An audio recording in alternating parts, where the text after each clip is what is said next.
everyone, welcome back to Tutorial Millennial channel. In this video, I'm going to show you how to add a mosaic effect on CapCut apps. Let's get started.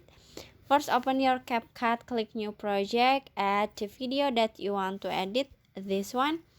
And then in here, you can add a mosaic effect. So you just click on mosaic effect at the bottom, this one. And then in here you can click on the video effect, and at the menu you can click on a basic, this one, click on it, and in here you can swipe down and you can scroll down until you can see mosaic effect, this one.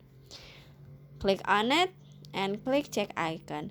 You can adjust the effect, so you just click on the adjust at the bottom.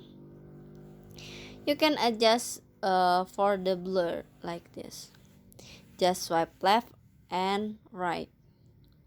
And then after this, you can click check icon in here.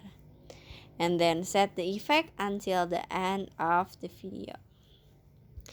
And finish. So that's how to add a mosaic effect on CapCut apps. I hope you found this video to be helpful. If you enjoyed the content, please consider like, comment, and subscribe down below. Happy editing, guys. Bye bye.